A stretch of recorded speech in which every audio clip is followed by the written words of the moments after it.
Tenemos en el esquema literario teológico de esta segunda parte un poco los mismos procedimientos similares a la primera parte. Pueden encontrarse 3 secciones y cada una de las cuales está construida de una forma muy particular. Ya hemos visto el camino del Hijo del Hombre el martes pasado.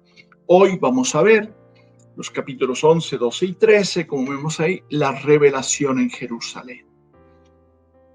Y aquí tenemos otra vez esta síntesis para ir comprendiendo cómo es Mesías Jesús, cómo compete al Hijo de Dios. Y aquí vamos a comprender por qué lo mata. Entonces, de acuerdo a ese esquema literario, en esa segunda sección es el prólogo de la pasión. Jesús proclama el reino en Jerusalén. Es rechazado. Esa revelación en Jerusalén justamente trae muchas dificultades. Pero Jesús no vive en Jerusalén, no pasa la noche en Jerusalén, sino en Betania, un pueblo vecino que queda más o menos a 3 kilómetros de Jerusalén y de donde viaja siempre a Jerusalén y de Jerusalén regresa a Betania. Tenemos la primera parte. El primer viaje es la entrada triunfal y la inspección del templo. El segundo día tenemos que viaja de Betania y la purificación del templo. El tercer día es muy intenso. Tenemos el capítulo 12, parte del 11, 12 y después el 13, que es como ya saliendo de Jerusalén. Pero tenemos toda la polémica, discusión y todo eso en Jerusalén, alrededor del templo. Según el Evangelio de Marcos, la actividad de Jesús en la ciudad santa se desarrolla en 3 días. Ya lo dije recién. En el tercer día se acumulan una cantidad de enseñanzas, controversias, parábolas y un discurso escatológico apocalíptico que dirige a sus discípulos ya saliendo de Jerusalén cuando está sentado en el Monte de los Olivos. La atmósfera de la vida de Jesús se va oscureciendo con los acontecimientos de estos días. Se va preparando poco a poco el clímax que culminará en su condenación, muerte y resurrección. La condena está a las puertas. Los jefes no toleran lo que Jesús anuncia. Y estos son los actores en estas escenas ahora en Jerusalén. Está la gente que lo aclama como el hijo de David que llega, está el pueblo que está allí, están los 12, los discípulos, está una multitud grande, están los jefes de los sacerdotes, están los ancianos, los maestros de la ley, los fariseos, los saduceos, los herodianos. O sea, ¿quiénes son esos? Los primeros son la gente sencilla y seguramente la gente que vino de Galilea. Pero desde los jefes de los sacerdotes, maestros de la ley, saduceos, fariseos, ancianos y herodianos, son aquellos que viven en Jerusalén. Diríamos así, son la clase dirigente, religiosa, política, económica del pueblo. Y esta sección está dividida en 3 desarrollos, lo que vamos a ver hoy. La entrada mesiánica en Jerusalén y la descalificación del templo. Tenemos los 2 primeros días. Las controversias que manifiestan la oposición de los dirigentes contra Jesús, el tercer día. Y el discurso escatológico, el tercer día, pero ya camino a Betania de nuevo. Y eso es a los discípulos.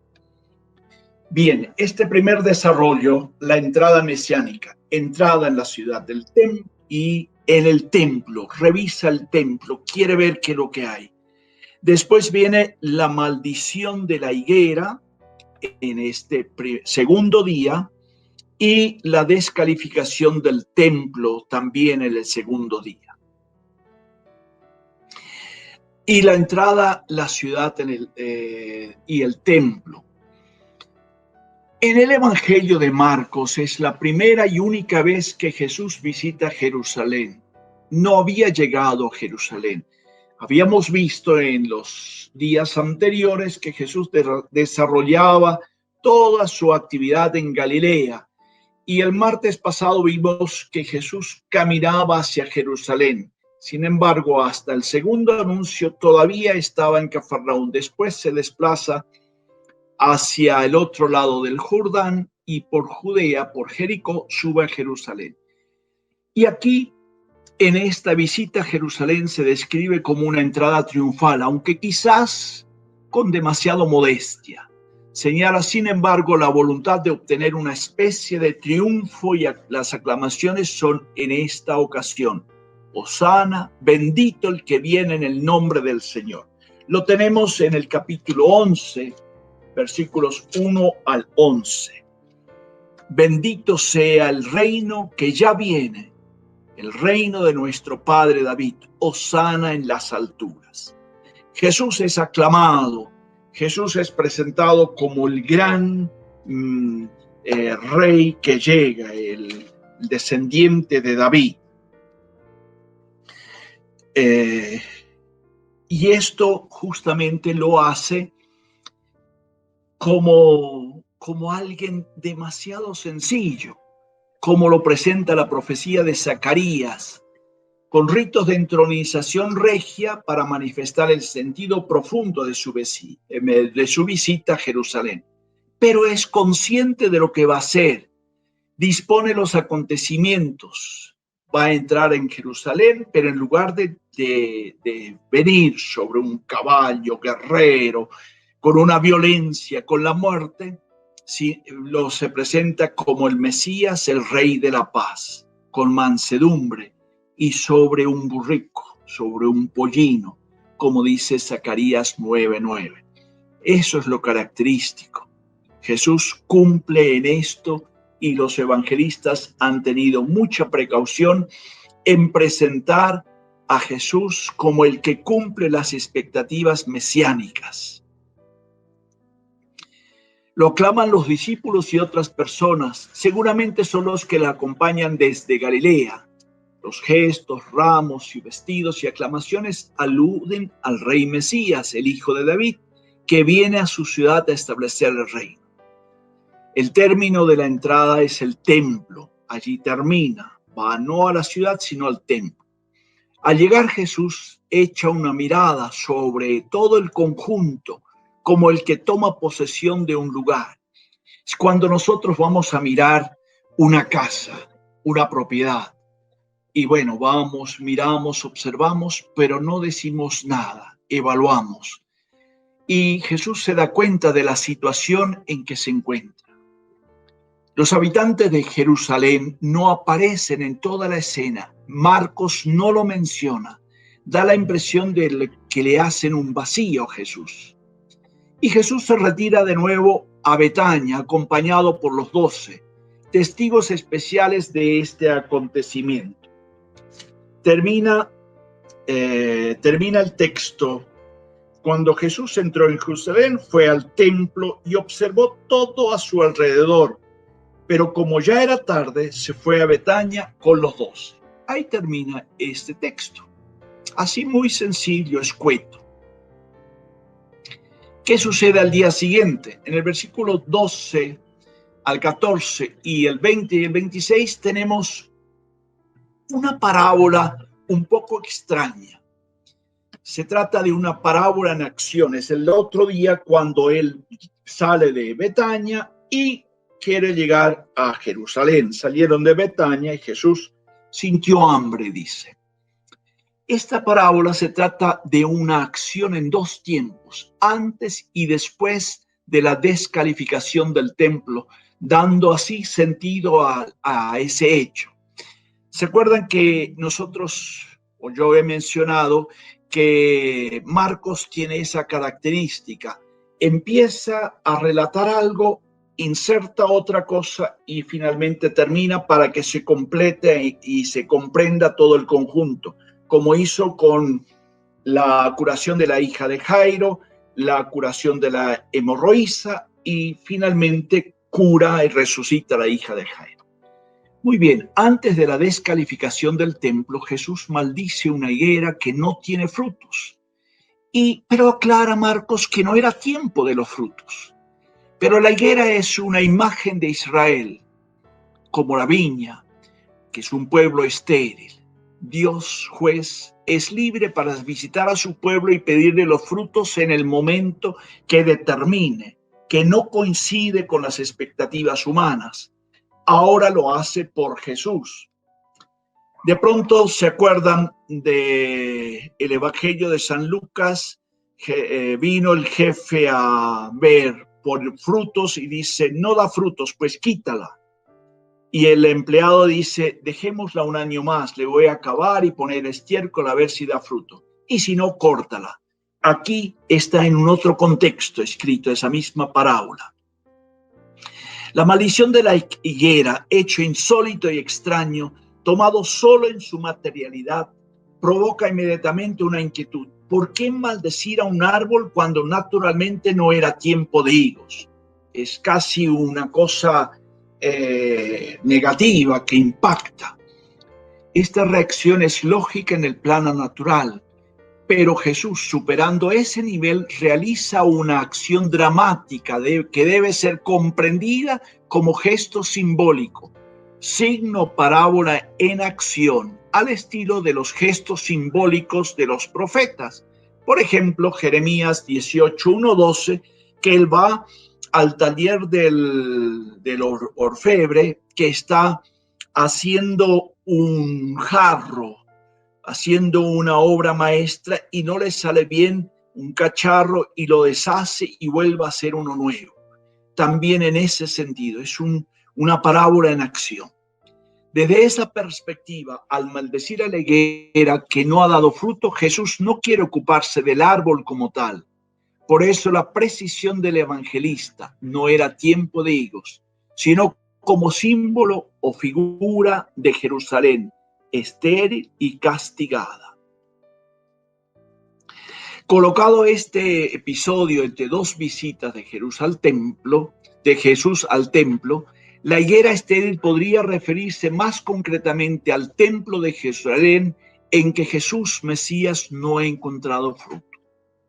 Las hojas brillantes de la higuera son tal vez el símbolo de las bellas construcciones del templo, condenadas por su esterilidad religiosa. Después de eso, Jesús comenta el hecho de que la higuera se ha secado con una exhortación a la fe, la oración y al perdón. Y a la luz del contexto se trata de hacer ver a la comunidad cómo debe reaccionar ante el hecho de la incredulidad judía. La fe sostenida por la oración y el perdón pueden liberar al hombre del castigo.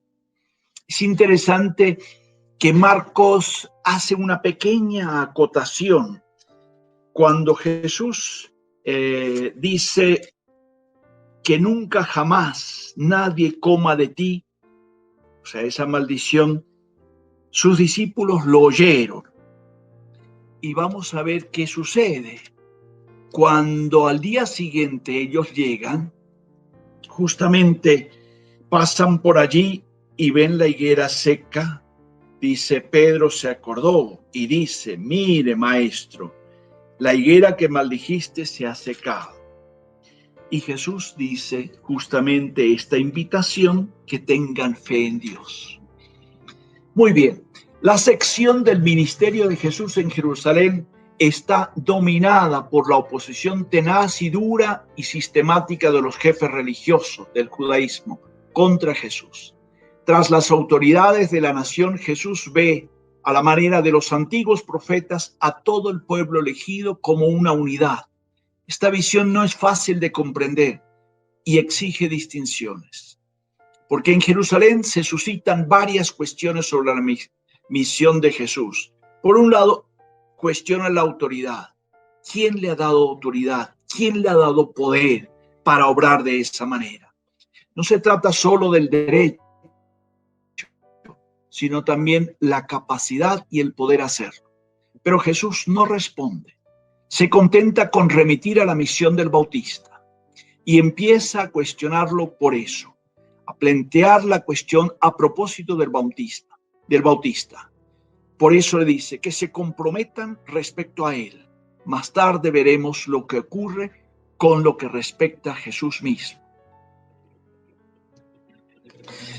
Y por eso la descalificación del templo. Jesús expulsa a los vendedores. Había visto el día anterior toda esta realidad y purifica el templo de Dios. Es la tercera acción profética con un fuerte simbolismo. Ha sido conservada por los 4 evangelistas. Es impactante lo que realiza Jesús. Es fuerte. Este acontecimiento tuvo una repercusión determinante en el proceso de la muerte de Jesús. Inmediatamente después de este hecho, los sumos sacerdotes y los escribas buscarán la ocasión para eliminar a Jesús. Y Jesús expulsa justamente los mercaderes del templo, explicando su gesto con 2 textos proféticos. Uno que habla lo que debía ser el templo, una casa de oración universal, de acuerdo al profeta Isaías. En esta segunda parte del texto de Isaías, el tercer Isaías, justamente invita donde todos los pueblos irán a Jerusalén. Y el otro que describe lo que es, ya no es el templo, ya no es el lugar de oración, sino una cueva de ladrones. Toma los 2 textos proféticos. Descalifica así el templo, declarando que esta institución ya no responde al plan de Dios. Los sumos sacerdotes y autoridades del templo y los escribas, encargados de adoctrinar al pueblo, tomaron la decisión de dar muerte a Jesús. Está en el 11:18. Si ustedes quieren pueden verlo. Dice: los jefes de los sacerdotes y los maestros de la ley se enteraron y buscaban el modo de acabar con Jesús, porque le tenían miedo, ya que toda la gente estaba asombrada de su enseñanza. O sea, Jesús además enseñaba. La gente, asombrada por la enseñanza de Jesús, les inspiraba temor para realizar de inmediato el hecho de acabar con él. Y la mención de su enseñanza es importante. Jesús en Jerusalén no solo realiza una acción impactante en el templo, sino se dedicó a enseñar al pueblo. Jesús enseñó, fue maestro hasta el último momento de su vida. Eso es importante y para nosotros es muy significativo tener en cuenta eso. Jesús no solo realiza hechos, sino va enseñando para que el pueblo entienda el porqué de su accionar, el porqué de su obrar, el porqué de estas acciones. Pero Jesús se retira. Dice: cuando anocheció, salieron fuera de la ciudad y se volvieron de nuevo a Betania. Es interesante que toda esta actividad de Jesús en Jerusalén va a provocar una serie de acontecimientos muy dramáticos que lo llevarán después a la muerte. Pero por ahora Jesús va dejando claras sus cosas. Todavía no saben, no han definido, no han logrado descubrir quién es Jesús. Es un enigma. Jesús sigue siendo un enigma para las autoridades y, como se suele decir, un encarte. Las autoridades se sientan muy comprometidas con todo el obrar. La gente lo aprecia, pero ellos no saben cómo responder a eso. Y eso lo vamos a ver ahora en esta segunda parte que vamos a compartir otra vez para seguir mirando y viendo este acontecer de la vida de Jesús. Y este desarrollo vamos a tener las controversias que manifiestan la oposición de los dirigentes a Jesús. En primer lugar, Jesús y el Sanedrín, el cuestionamiento sobre la autoridad, y Jesús responde con una parábola sobre los malos viñadores.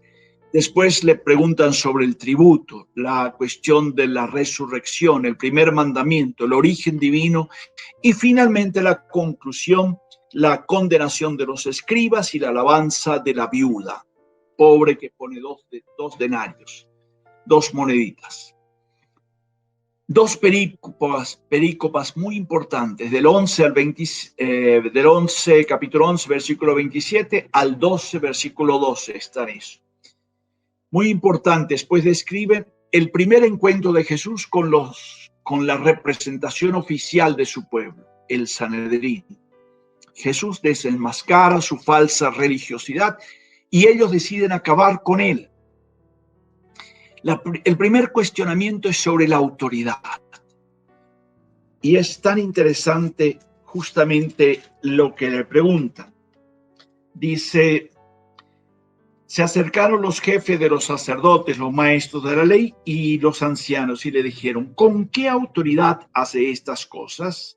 ¿Quién te ha dado esa autoridad para actuar así? Y Jesús justamente responde con una contrapregunta a la que se niegan de responder. ¿Cuál es la pregunta? Dice, yo les voy a preguntar algo y si ustedes me responden eso, yo les diré con qué autoridad. ¿De dónde viene el bautismo de Juan? ¿De Dios o de los hombres? Contéstenme. Y ellos dicen que no lo saben. Y Jesús dice, tampoco yo les voy a decir con qué autoridad. Y le responde con esta parábola. En el capítulo 12, versículo 1 al 12, aparece esa parábola del dueño de la viña. No la voy a leer, todos tienen ustedes la Biblia y esta es muy conocida, esta parábola, incluso la hemos leído en estos últimos domingos en la versión de Mateo. Jesús condena la postura del Sanedrín, que ahora quiere matar al hijo amado, al hijo querido, el último en donde el Padre se complace, a quien hay que escuchar según el relato de la transfiguración, rechazando al que es piedra angular de salvación. Por ello, por presentarse como hijo, el Sanedrín decide acabar con Jesús, pero no lo ejecuta inmediatamente por temor al pueblo. Eso es interesante. Eso es tan interesante como temen al pueblo. El pueblo estaba alrededor de Jesús. Antes el Sanedrín decide acabar con Jesús porque descalifica el templo. Ahora porque se presenta como hijo de Dios. Estos eran los dos motivos de la muerte de Jesús. A partir de este momento, el Sanedrín se dedica a acosar a Jesús por medio de sus enviados, buscando los motivos para acosarle. Pero no encuentran, le ponen todo tipo de piedras en la rueda, piedras en el camino, palos en la rueda, perdón. Y el primero es el tributo al César. Se unen dos enemigos comunes, dos enemigos así porque tienen un enemigo común, los fariseos y los herodianos. Y quieren ver si lo cogen con alguna declaración comprometedora. Entonces Marcos subraya la mala intención de la embajada. Los enviados comienzan con una declaración lisonjera sobre la independencia del juicio de Jesús, que solo actúa en conciencia ante Dios. Pretenden con ello forzarle a manifestar su pensamiento sin temor a los presentes. Es interesante eso. Dice, le dan el título de maestro y le dirigen 4 alabanzas. Porque eres veraz y eres libre. No miras las apariencias y enseña con verdad el camino de Dios. Y por eso le plantean una pregunta en línea de principios generales abstractos. ¿Es lícito pagar el tributo al César? Sí, como dicen los herodianos, o no, como dicen los fariseos. Si responde que sí, se opondrá a los fariseos y al pueblo, enemigos del tributo al César. Si responde que no, los herodianos le acusarán por conspirar contra Roma. Pero él pide que le muestren un denario. Es muy sagaz Jesús. Es realmente, uno se queda sorprendido con la naturalidad y con la sagacidad y la inteligencia con que actúa. Seguramente lo conoce muy bien, Es el dinero romano que todos los judíos aceptan y manejan diariamente. Es casi para nosotros hoy, cuando hablamos de una cosa y muchas veces hablamos del dinero, pero nos gusta mucho mirar el dólar, cómo está el dólar, cuántos países no se manejan por el dólar. Y todos estamos afanados y con los verdes y aunque ahora ya son medio azulados, bueno, en fin, todo eso nos sigue angustiando hoy. Jesús se lo traen y Jesús pregunta, ¿de quién es esta imagen y la inscripción? Y la pregunta es muy clara, del César. Pues bien, Jesús les replantea la cuestión situándola en el plano existencial concreto. Ellos tienen y emplean la moneda del César porque les interesa beneficiarse del sistema económico del Imperio Romano, como nosotros hoy también de otras realidades. Pero no les gusta pagar impuestos y se excusan por motivos religiosos. Pagar el impuesto sería aceptar el dominio de Roma. Ellos solo aceptan el dominio de Dios. Para Jesús hay que estar a las duras y a las maduras con relación a la moneda y ser consecuentes con el propio comportamiento. Por ello deben devolver a Dios lo que es suyo, es decir, todo, incluido la esfera política y económica, y a César lo que le pertenece, es decir, la moneda hecha, que de hecho la usan y que es del César, devuelven al César eso. Hay que devolver a Dios todo lo que proviene de él, la creación, el Estado, la economía, todo debe estar sometido a Dios, desde los principios de justicia desde Dios. No se contrapone iglesia y Estado, sino Dios y Estado. El mundo político ciertamente es independiente de la iglesia, pero igual que la iglesia, todo está sometido a Dios. Ahí tenemos nuestra respuesta, que muchas veces no entendemos así. Bueno, terminado esto, llegan otro grupo, los saduceos, y lo tenemos en el capítulo 12, versículo 18 al 27. Los saduceos, que es otro grupo religioso, que eran justamente la clase económica poderosa, niegan la resurrección porque opinan que la Biblia no habla de ella. Es una novedad teológica, que los fariseos sí la aceptan. Y proponen un sofisma basado en una falsa concepción de la resurrección. La conciben como una revivificación de cadáveres para volver a una vida que básicamente seguiría siendo igual a la de este mundo. Jesús les rechaza este planteamiento. Es el relato de los 7 hermanos que se casan con una viuda y al final muere la viuda y dice, y después en la resurrección, ¿de quién es esposa si los 7 estaban casados con ella? Y Jesús afirma totalmente distinto esto, porque Dios dijo, no es el Dios de los muertos, sino de los vivos. Porque ustedes no han leído el libro de Moisés que dijo en el episodio de la zarza ardiente, yo soy el Dios de Abraham, el de Isaac y el de Jacob. No es un Dios de muertos, sino de vivos, y ustedes están muy equivocados. Afirma primero que se trata de una vuelta a la vida para vivir en el mundo de Dios como los ángeles, y en el segundo lugar que será posible por el poder de Dios, que según la Escritura es el Dios de los vivos y no de los muertos. Terminada esa discusión, se presenta otro protagonista allí, que es un escriba, especialmente de la ley. Y pregunta sobre el mandamiento principal entre los 613 mandamientos que contiene la Biblia, 245 positivos y el resto son negativos, lo que no hay que hacer. Pero Jesús responde citando el Shema, el escucha. Tengamos en cuenta que Jesús insiste que lo primero, y toda la Biblia, lo primero es hay que escuchar. No se puede seguir a Dios, no se puede entender la Biblia con los oídos sordos. sordos desde el conocimiento, sordos desde nuestra cerrazón del corazón. Y el Shema Israel afirma la unicidad de Dios y el amor a Dios y al prójimo.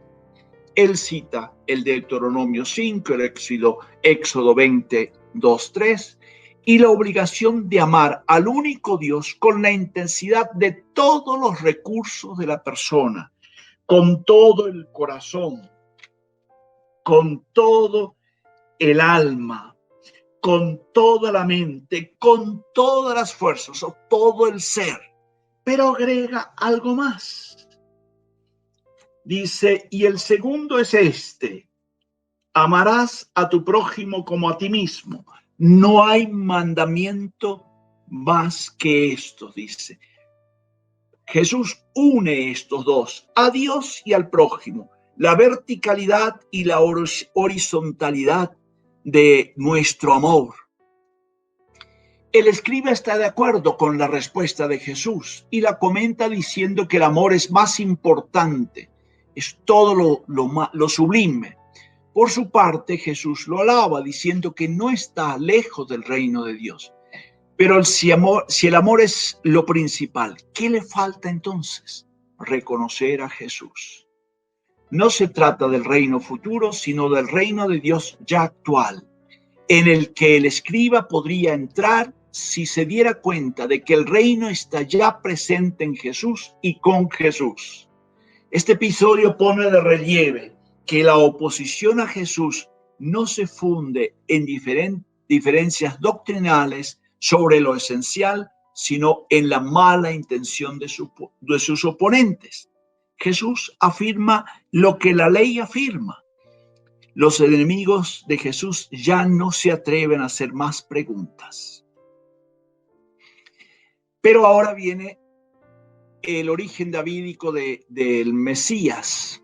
Jesús toma la iniciativa, la filiación del Mesías, y enseñando en el templo pregunta al pueblo que le escucha con agrado sobre el título mesiánico Hijo de David, con el que le han aclamado la salida de Jericó y a la entrada de Jerusalén. Es un título ambiguo e insuficiente, pues si David llama Mesías Señor en el Salmo 110, ¿cómo puede ser hijo suyo? Es una invitación a profundizar en el misterio de su persona. Jesús pone el dedo en la llaga. El ciego le grita: Hijo de David, ten piedad de mí. Se trata una vez más de una respuesta humana. Quiere decir prácticamente Mesías, ya que éste era esperado como descendiente de David, al menos en una de las líneas de esperanza judía. Significa reconocer a Jesús como descendiente de David, prometido para que renueve la realeza de Israel. En esta ocasión Jesús va camino de Jerusalén. Algunos podían creer que va a tomar las riendas del poder. Por 2 veces el ciego le dice que Jesús es hijo de David y Jesús no protesta ni le impone silencio. No importa. La discusión sobre este título, hijo de David, se prolonga durante toda la estancia. Recuerden que así fue proclamado en la entrada triunfal. ¿Y qué es lo que ocurre? No es recibido como tal. Si es el hijo de David, no lo recibieron. Entonces, ¿qué pasa? Tiene que retirarse del templo y desde la pendiente del monte que está enfrente, el monte de los olivos, anuncia a los 4 primeros discípulos la destrucción de Jerusalén. Una revelación en privada del destino de la ciudad. No hay que contar con la realeza davídica, no es ese el camino. Toda sustancia en Jerusalén, una especie de discusión en torno a David, al hijo de David. Y Jesús casi que pasa al ataque. ¿Cómo pueden los escribas decir que Cristo es el hijo de David si el mismo David, movido por el Espíritu Santo, afirmó: dijo el Señor a mi Señor? El propio David lo reconoce como Señor. ¿Cómo puede ser su hijo? Entonces, para Jesús, por tanto, este título no es satisfactorio. ¿Cómo puede ser hijo de David si es su Señor? Y ahí viene la conclusión. Por un lado, al final de estas discusiones, Jesús opone dos tipos de religiosidad. Se pone junto al cepillo del templo, junto a la alcancía donde entraba la gente. Dice, y esos dos tipos de religiosidad es esta, la que se sirve de ella en provecho propio, como es la de los escribas, y la que es expresión de entrega a Dios, como la de la viuda. El pasaje de la viuda colocado entre la condenación de los escribas y el anuncio de la destrucción del templo tiene un puente entre la avaricia de los escribas y el castigo a la nación. Dos temas entran en convergencia. La verdadera piedad que caracteriza al resto de Israel está justamente marcada por esa incredulidad de Israel. Vamos a mirar un poquito este aspecto, justamente la incredulidad de todos los dirigentes de Israel, del pueblo de Israel. Jesús se maravilla, pero no es una maravilla de grandeza, sino cómo no logran entender qué razón del corazón tienen. Pero ojo, no solo ellos, nosotros cómo estamos. ¿Cómo aceptamos a Jesús? Podemos decir, no, yo acepto a Jesús, pero cuando nos toca nuestros intereses, ahí estamos a la alerta y empezamos a sacarle excusas. Jesús entra, es como una espada de doble filo, que se mete allí, parece como que empieza a mover, porque duele. Cuando Cristo entra en tu vida, duele. Cuando tú dejas entrar a Cristo en tu corazón, duele. Pero bendito dolor de Cristo que nos hace a nosotros descubrir cuál es el verdadero y hermoso sentido de ser seguidor de Cristo. Vamos a pedir a Dios esa gracia en esta última partecita que vamos a ver en este discurso escatológico que Jesús dirige a esos 4 discípulos en el Monte de los Olivos.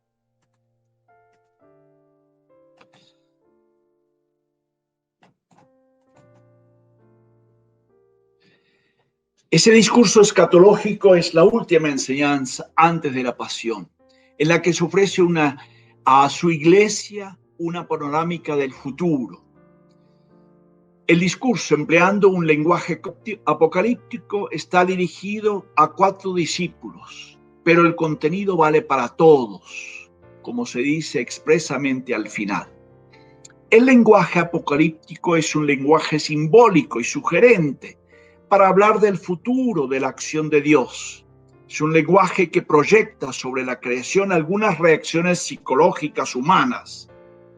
Lo mismo sucederá a la creación cuando Dios venga a juzgar el mundo. La tierra temblará, el cielo se oscurecerá, las estrellas caerán, en fin, muchos acontecimientos.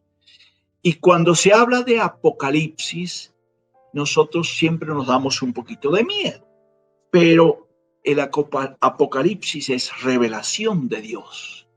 Entonces, Jesús, al terminar su ministerio público, ofrece a los discípulos una visión del futuro.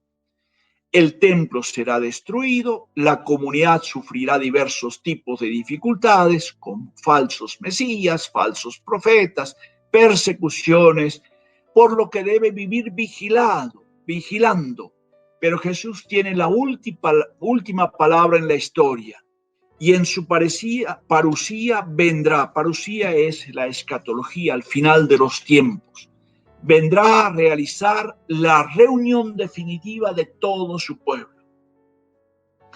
El texto de Marcos contiene acontecimientos que por una parte son futuros desde la perspectiva de Jesús, pero que son ya parcialmente actuales desde la comunidad del evangelista.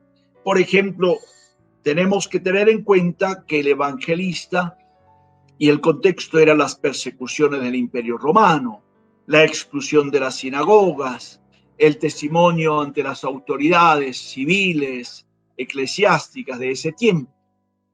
Y tenemos este contenido, una introducción, la exhortación de los falsos mesías, los profetas, signos negativos se oyen, exhortación ante la persecución, otro signo positivo que se ve, nueva exhortación contra falsos profetas, otro el final, la parábola, otra parábola en distinto contexto de la higuera, unas precisiones complementarias y la parábola del portero, de la vigilancia.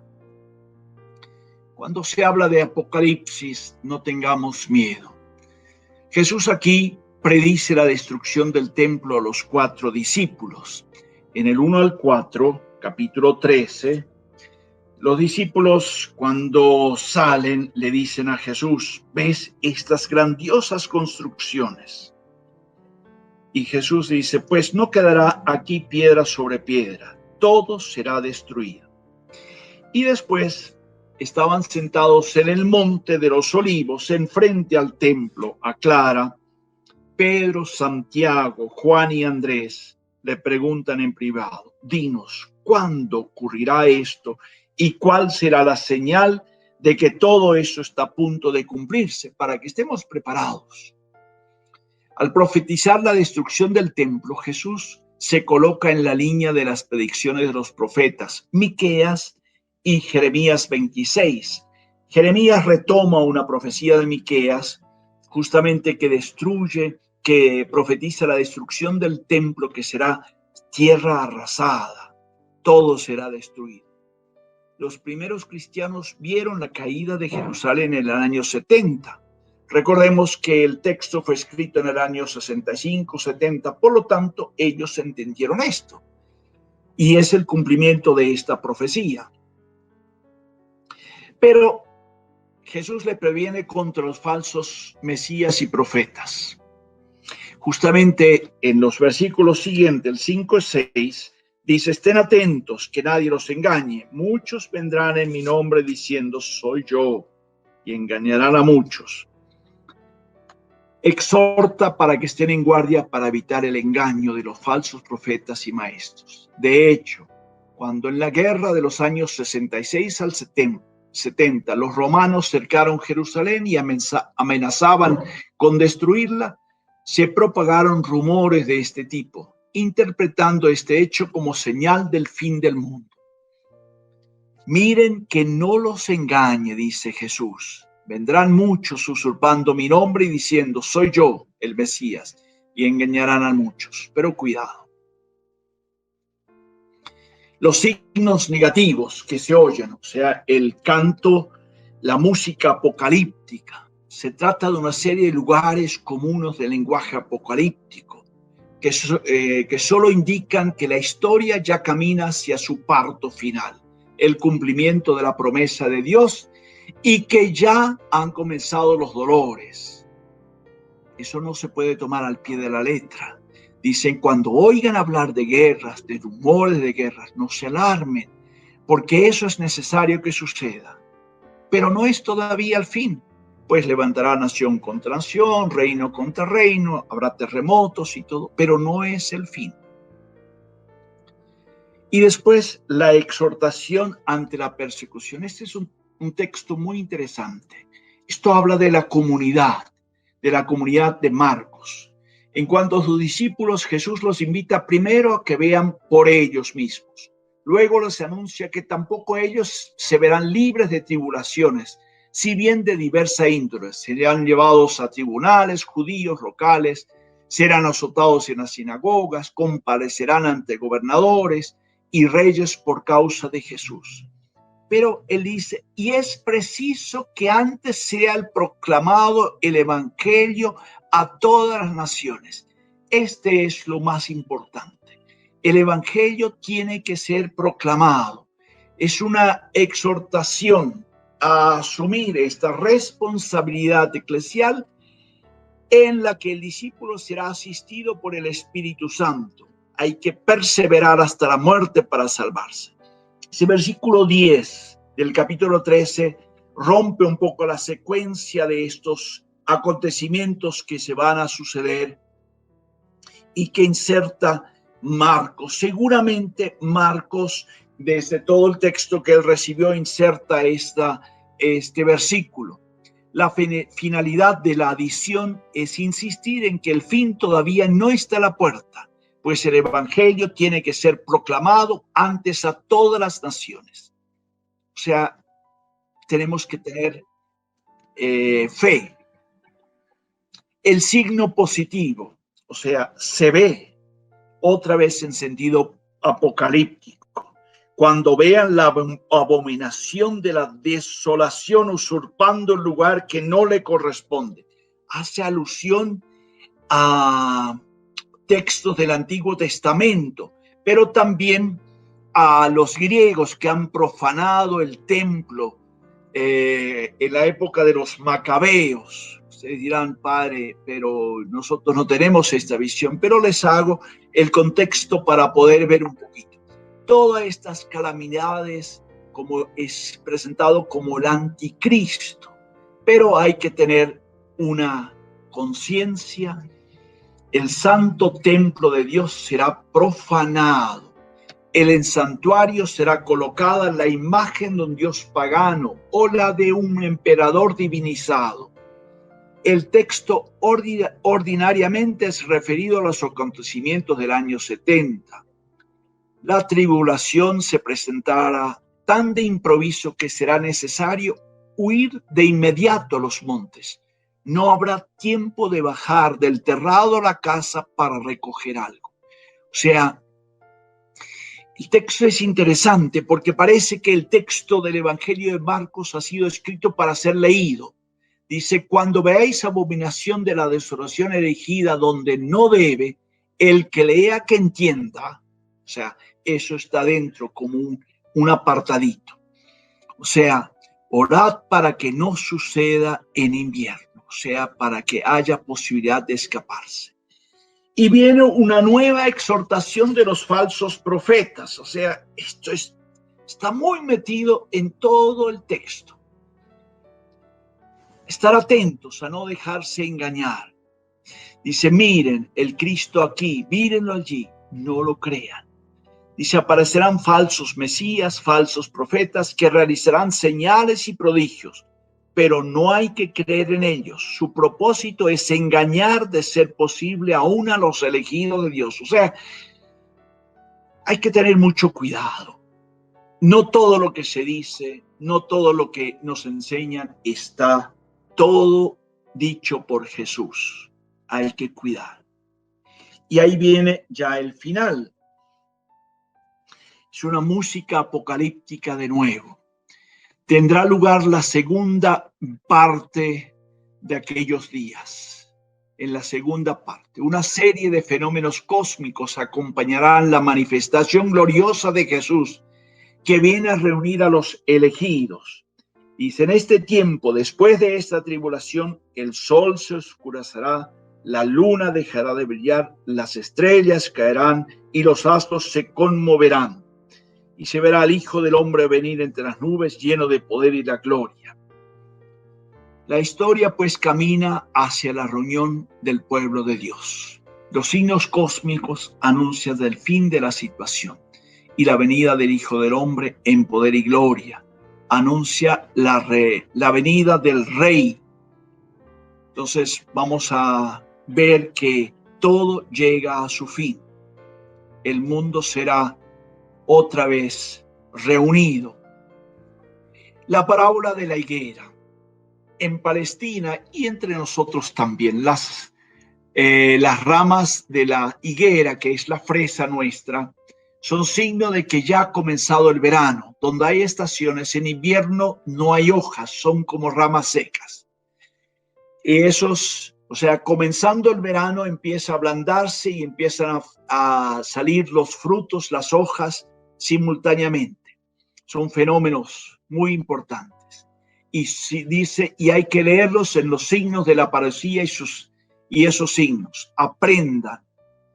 Cuando esos brotan, dice que el verano está cerca. Así también vean ustedes. Hay que ver, hay que mirar que el signo de Dios, la presencia de los signos se manifiestan porque Dios está cerca. Y unas precisiones complementarias. El juicio de la parucía. afectará a toda la generación incrédula. Dice, yo les aseguro que no pasará esta generación hasta que todo esto se cumpla. Al final del capítulo 13. Lo anunciado por Jesús se cumplirá con toda certeza. Dice, el cielo y la tierra pasará, pero mis palabras no pasarán. Finalmente, ni el mismo Jesús conoce la hora, porque le preguntan, ¿cuándo? ¿Cuándo pasará esto? ¿Cuándo será esto? Claro, uno siempre quiere tener esta certeza. Y dice, en cuanto al día y a la hora, nadie sabe nada, ni los ángeles del cielo, ni el Hijo, solo el Padre. O sea, hay que dejar en las manos de Dios. Pero insiste finalmente, la última partecita, los últimos 4 versículos, termina con una exhortación a la vigilancia. Jesús, el dueño de la casa, se va, pero deja a sus discípulos y les hace a cada uno su encomienda. El día de regreso nadie lo sabe. Al ignorar el día y el momento de la venida, se impone estar atentos y permanecer en vela, como debe hacerlo el siervo, el portero, que espera la llegada de su Señor al atardecer, a la medianoche, al canto del gallo o a la madrugada. Vigilar es orar para evitar la tentación final, que tiene un carácter cristológico. Cuando Jesús en el huerto de Getsemaní ora, dice, oren y velen para no caer en la tentación. Esto es la cita que aquí se ve. Entonces, mire qué importante es que nosotros podamos mirar. Esto es lo que finalmente quiero mostrarles. Muchas gracias por esta presentación, por este momento especial con que hoy me han acompañado.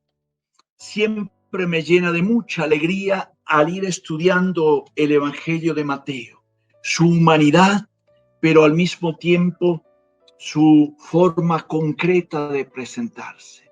Ese Jesús humano nos muestra la realidad del Dios encarnado, del Dios hecho hombre, del Hijo amado del Padre, esa condición humana.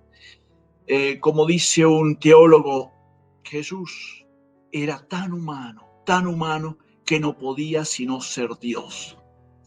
La humanidad de Jesús nos muestra que en el proyecto de Dios, Él nos ha hecho buenos, muy buenos, que hemos fallado y que seguimos fallando, sí es verdad, pero estamos invitados y tenemos todas las herramientas para sacar desde el corazón todo ese bagaje del amor de Dios que ha sido derramado en nuestros corazones, para devolverlo y sacarlo y formar una comunidad diferente, una comunidad nueva.